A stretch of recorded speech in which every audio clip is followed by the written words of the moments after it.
பேருக்கு varicose veins அதிகமாகிறதுக்கு வாய்ப்பு என்னென்னா அவங்களோட ஹார்மோனல் சேஞ்சஸ்னால. முக்கியமாக வந்துட்டு அரவுண்ட் ப்ரெக்னென்சி அவங்களோட உடம்புல ஏற்படுற இந்த ஹார்மோன் சேஞ்சஸ்னால.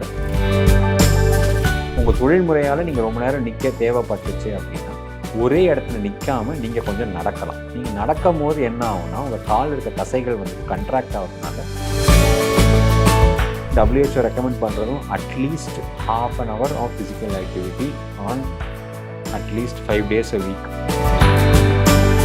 சில பேருக்கு வந்துட்டு தலைவலி இருக்கும். தலைவலியோடு சேர்த்து முகத்தில் ஒரு சைட்லேயும் வந்துட்டு ரொம்ப சிவியரான வலி வந்துருக்கும். இந்த சிவியரான வலி டிப்பிக்கலாக அவங்களுக்கு வந்துட்டு அப்படியே கரண்ட் ஷாக் அடிக்கிற மாதிரி இருக்கும் மூஞ்சியில் ஒரு சைடில்.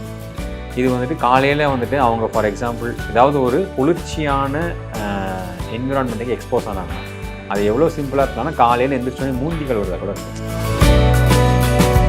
முக்கியமான விஷயம் வந்து நீங்கள் நார்ச்சத்து அதிகமாக இருக்குது காம்ப்ளெக்ஸ் கார்போஹைட்ரேட்ஸை வந்துட்டு எடுக்கிறதுக்கு ப்ரிஃபர் பண்ணலாம். கார்போஹைட்ரேட்டே கம்ப்ளீட்டாக ப்ரிவெண்ட் பண்ணும். கார்போஹைட்ரேட் தான் இருக்கிற எல்லா பிரச்சனைக்கும் காரணம்ன்றது தப்பு. அந்த புரிதல் வந்து தப்பு. இப்போ சொல்லியிருந்தீங்க ரேடியேஷன் அப்படிங்கிறது இந்த மாதிரி ஹாஸ்பிட்டல் ரேடியாலஜி அது மட்டும் கிடையாது. இப்போ ஃப்ளைட்டில் போகும்போது கூட இந்த ரேடியேஷன் அப்படிங்கிறது நிறைய பேர் அப்சர்வ் பண்ணுறாங்க அப்படின்னு சொல்லிட்டு இப்போ நிறைய ஃப்ளைட் ட்ராவல் எடுக்கிறவங்களுக்கு இந்த ஆபத்து இருக்கா?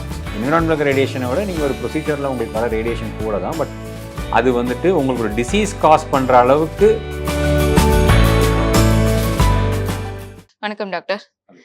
நிறைய பேருக்கு வந்து நியூரோ ரேடியாலஜி பற்றின ஒரு பேசிக் நாலேஜ் வந்து இருக்கும். பட் இன்டர்வென்ஷனல் நியூரோ ரேடியாலஜி அப்படிங்கிற ஒரு டேர்ம் வந்து நிறைய பேர் புதுசாக இருக்குது அப்படின்னு சொல்லி கேள்விப்படுறோம்.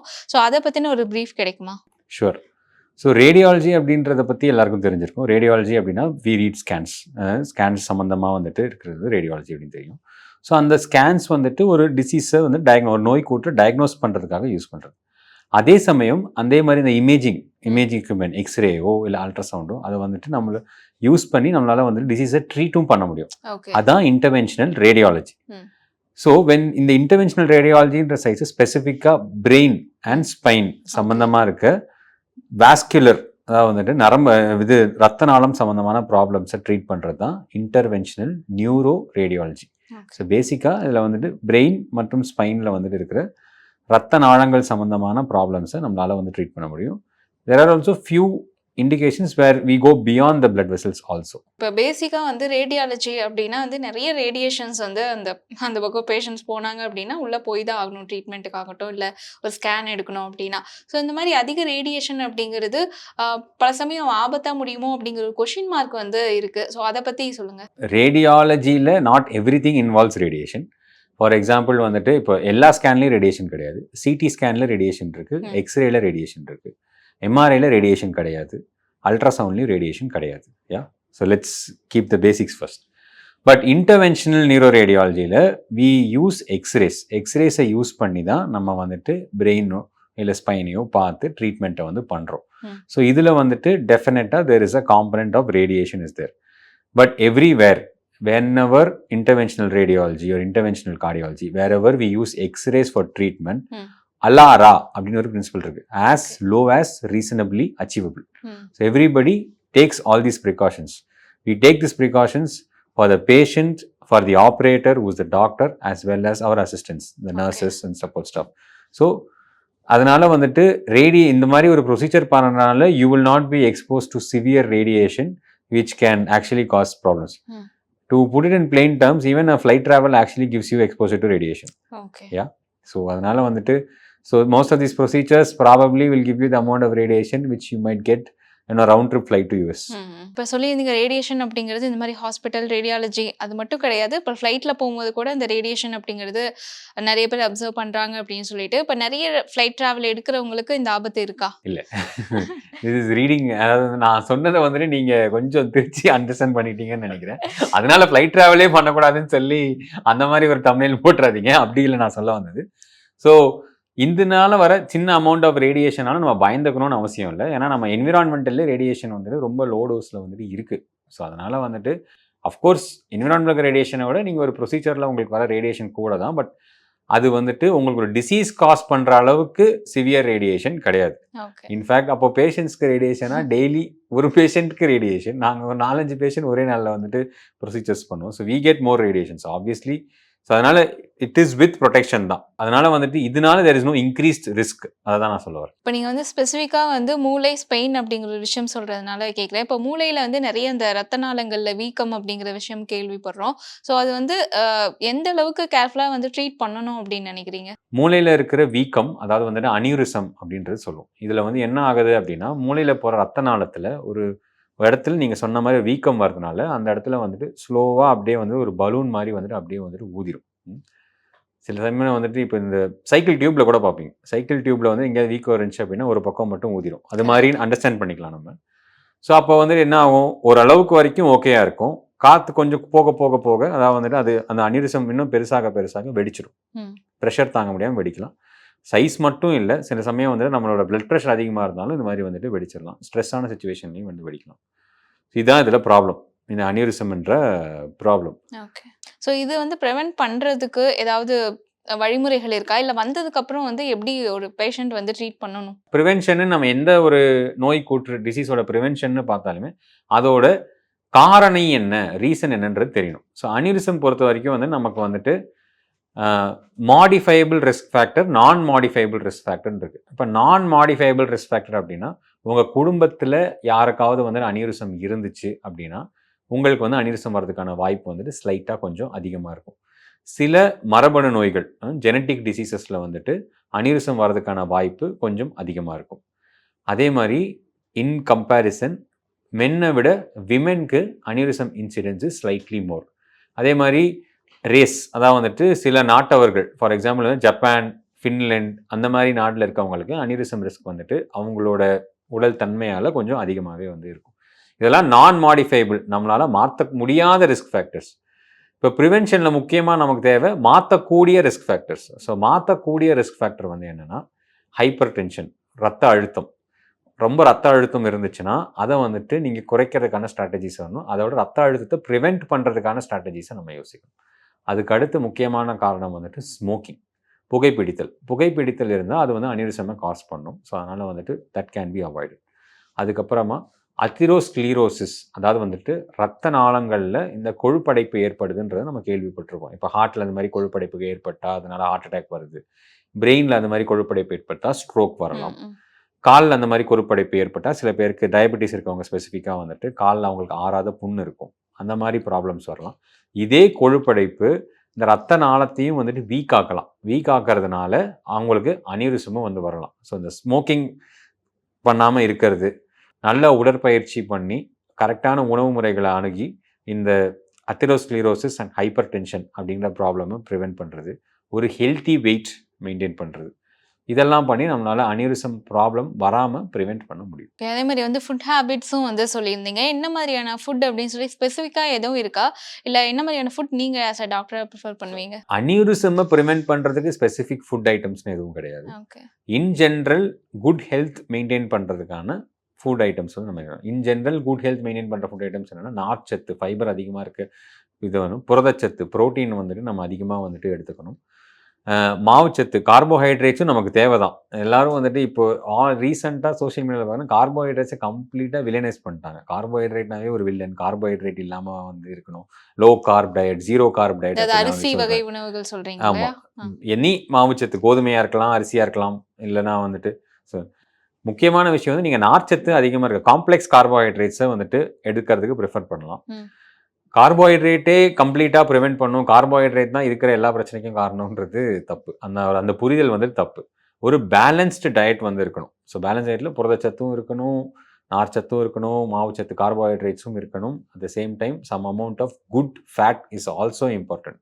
Fat is also not the villain. So இப்போ முன்னாடி நம்ம பேசிகிட்டு இருந்த விஷயங்கள் கண்டினியூஸாக ஒரு கொஷின் வந்து எனக்கு லைக் என்னென்னா வந்து செல்ஃபோன் டவரால் வந்து ஆபத்து அப்படிங்கிற ஒரு விஷயம் வந்து சொல்லிக்கிட்டே இருக்காங்க. இப்போ நிறைய ஏரியாக்களில் வீடு மொட்டை மாடியில் கூட செல்ஃபோன் டவர் வச்சுருக்காங்க. ஸோ அதோட ரேடியேஷன் வந்து எந்த அளவுக்கு ஆபத்து அப்படின்னு நீங்கள் நினைக்கிறீங்க? பேசிக்காக வந்துட்டு ஸோ எலக்ட்ரோ மேக்னெட்டிக் வேவ்ஸ், அந்த ஸ்பெக்ட்ரமில் ஒரு 7 வேவ் இருக்குது. அதில் எக்ஸ்ரேயும் ஒன்று, இந்த நம்ம இதில் யூஸ் பண்ணுற அந்த எலக்ட்ரோ மேக்னெட்டிக் வேவ்ஸ் அதுவும் வந்துட்டு இருக்குது டவரில், மொபைல் நெட்வொர்க் டவரில். இந்த மாதிரி ஒரு புரிதல் வந்துட்டு மக்கள் மத்தியில் இருந்தாலும் இதை வந்துட்டு ப்ரூவ் பண்ணுற மாதிரி சயின்டிஃபிக் எவிடன்ஸ் எதுவும் கரண்ட்டாக நமக்கு வந்து இல்லை.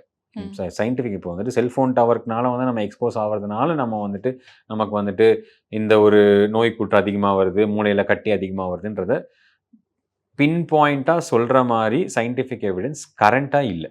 Strong scientific evidence does not exist to attributable risk factor அப்படின்னு சொல்லுவாங்க. அந்த ரிஸ்க்கு அட்ரிபியூட் பண்ணுற அளவுக்கு நமக்கு எவிடன்ஸ் கரண்ட்டாக வந்து இல்லை. அதுக்காக வந்துட்டு அஃப்கோர்ஸ் அது நம்ம முன்னோர்கள் சொன்ன மாதிரி அளவுக்கு மீறினால் அமிர்தமும் நஞ்சு. அதனால் வந்துட்டு anything in moderation is good. ஒரு அளவுக்கு ஸோ வீக்கெண்ட் நம்ம ரொம்ப நேரம் செல்ஃபோனில் பேசுகிற மாதிரி ஒரு ஆளாக இருந்தால் அஃப்கோர்ஸ் அதனால் பிரெயினில் ப்ராப்ளம் வருமானு எனக்கு தெரியாது. பட் நிறையா ப்ராப்ளம்ஸ் வரலாம். ஸ்ட்ரெஸ் அதிகமாகலாம், உங்களுக்கு சோஷியல் ப்ராப்ளம்ஸ் நிறையா வரலாம். ஸோ அதனால் நீங்கள் அதை குறைச்சிக்கலாம். இப்போ வெரிகோஸ் வெயின் அப்படின்னு சொல்லிட்டு அந்த ப்ராப்ளமும் நிறைய பேர் வந்து ஃபேஸ் பண்ணுறாங்க. ஸோ அதை பற்றின ஒரு புரிதல் என்ன டாக்டர்? வெரிகோஸ் வெயின்ஸ்ன்றது வந்துட்டு ஒரு ரத்த நாள சம்மந்தமான ப்ராப்ளம், வெயின் சம்மந்தமான ப்ராப்ளம். ஆனால் நம்ம ஊரில் வந்துட்டு காமனான மித்து வந்து என்னென்னா நரம்பு சுற்றிக்குச்சு அப்படின்னு தான் பேஷண்ட்டே நம்மகிட்ட வந்துட்டு வருவாங்க. இப்போ நரம்பு சுற்றிருச்சுன்னு வரும்போது சில நரம்பியல் நிபுணர்கள்ட்டையும் வந்துட்டு போகிறவங்க வந்துட்டு இருக்காங்க. ஏன்னா வந்துட்டு இது நரம்பு சம்மந்தமான ப்ராப்ளம்னு நினச்சிட்டு இருக்காங்க. ஆனால் நரம்பு சம்மந்தமான ப்ராப்ளம் இல்லை. ஸோ காலுக்கு வந்துட்டு ரத்தம் ஹார்ட்லேருந்து நார்மலாக போகணும். அந்த பாத்வேக்கு பேர் ஆர்டரி. அதே மாதிரி காலில் இருந்த ரத்தம் நார்மலாக வந்துட்டு திருப்பி வந்துட்டு ஹார்ட்டுக்கு ரிட்டர்ன் ஆகணும். அந்த பாத்வேக்கு பேர் வெயின். அந்த வெயின் அப்படிங்கிற ரத்த நாளத்தில் இருக்கிற ப்ராப்ளம் தான் வந்துட்டு வேரிகோஸ் வெயின்ஸ் அப்படின்ற ப்ராப்ளம். ஸோ இதிலிருந்து காத்துக்கிறதுக்கு ப்ரிவென்ட் பண்ணுறதுக்கு என்ன மாதிரியான விஷயங்கள் இருக்குது? ஸோ அதனால் வேரிகோஸ் வெயின்ஸோட ப்ரிவென்ஷனும் இப்போ வேரிகோஸ் வெயின்ஸ் ஏன் வருது அப்படின்னா வேரிகோஸ் வெயின்ஸ் வந்துட்டு இப்போது நம்ம அந்த வெயின் அதாவது அகெயின்ஸ்ட் கிராவிட்டி வந்து பிளட் எடுத்துகிட்டு போகிறதுனால அந்த வெயினில் வந்துட்டு வேல்வ்ஸ் வந்து நார்மலாகவே வந்துட்டு இருக்கும்.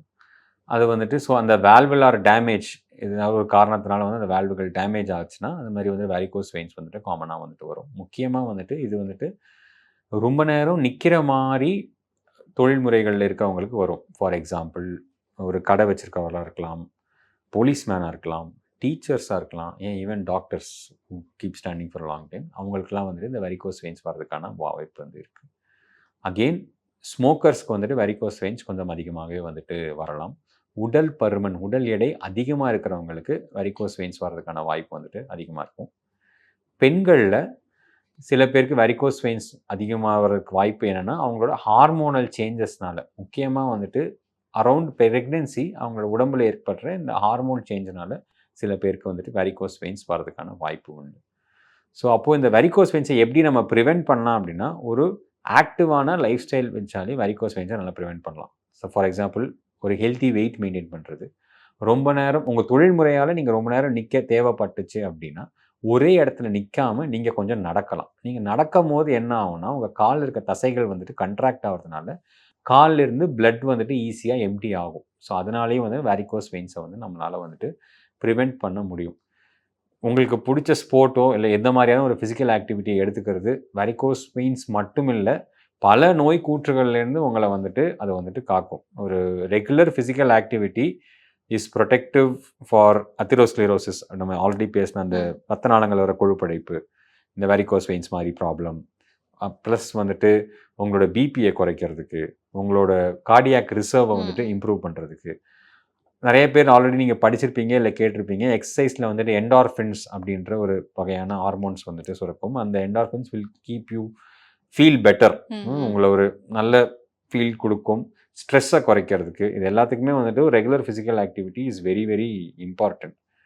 அதனால வந்துட்டு WHO ரெக்கமெண்ட் பண்ணுறதும் at least ½ an hour of physical activity on at least 5 days a week. 150 minutes. 150 minutesங்கிறது ஒரு பெரிய கான்ட்ரிபியூஷன் கிடையாது. But that definitely helps a lot. இப்போ நீங்கள் பேசும்போது சொல்லியிருந்தீங்க வெரிகோஸ் வெயின் பற்றின சரியான புரிதல் இல்லாமல் மக்கள் நிறைய பேர் இருக்காங்க அப்படின்னு சொல்லிட்டு. ஸோ இந்த மாதிரி வந்து வேற என்ன மாதிரியான நோய்கள் பற்றின புரிதல் அப்படிங்கிறது இன்னும் வரல மக்களுக்கு அப்படின்னு நினைக்கிறீங்க?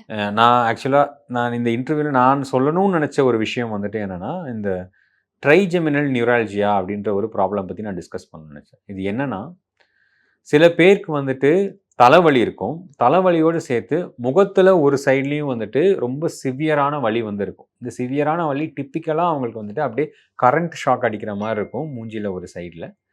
இது வந்துட்டு காலையில் வந்துட்டு அவங்க ஃபார் எக்ஸாம்பிள் ஏதாவது ஒரு குளிர்ச்சியான என்விரான்மெண்ட்டுக்கு எக்ஸ்போஸ் ஆனாங்கன்னா, அது எவ்வளோ சிம்பிளாக இருக்கலாம்னா காலையில் எந்திரிச்சோடனே மூஞ்சி கழுவுறதா கூட இருக்கலாம். காலையில் இருந்துச்சு நார்மலாக மூஞ்சி கழுவுனாங்கன்னா கூட அந்த குளிர்ந்து தண்ணி பட்டுச்சு அப்படின்னா அவங்களுக்கு ஷாக் அடிக்கிற மாதிரி வந்துட்டு இங்கே ஒரு ரொம்ப சிவியரான பெயின் வந்து இருக்கும். அவங்களால ப்ரஷ் பண்ண முடியாது, ஒரு ஹாட்டாவோ ஒரு கோல்டாவோ எந்த ஐட்டமும் சாப்பிட முடியாது. இந்த ம். மாதிரி இதுல பிரச்சனை வரும்.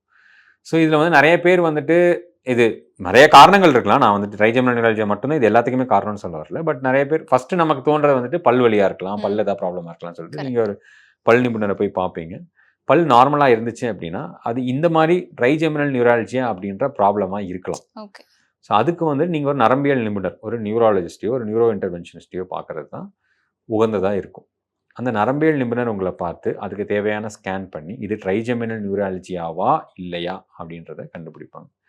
ட்ரைஜெமினல் நியூராலஜியாவா இருந்துச்சுன்னா, இது கம்ப்ளீட்லி ஒரு ட்ரீட்டபிளான ஒரு டிசீஸ் தான். ஓகே.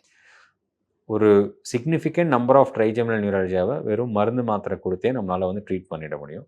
ரொம்ப சில பேருக்கு மருந்து மாத்திரை ரெஸ்பாண்ட் ஆகல அப்படின்னா, அவங்களுக்கு வந்துட்டு ஆர்எஃப் அப்ளேஷன் அப்படின்னு ஒரு சிம்பிளான ஒரு ப்ரொசீஜர் பண்ணி, இந்த ட்ரைஜெமினல் நியூராலஜியாவ நம்மளால குணப்படுத்திட முடியும். Okay. Thank you so much doctor. இவ்வளோ தேங்க் யூ. நேரம் நிறைய தகவல்கள் எங்க கூட ஷேர் பண்ணியிருக்கீங்க. Thank you. Thank you.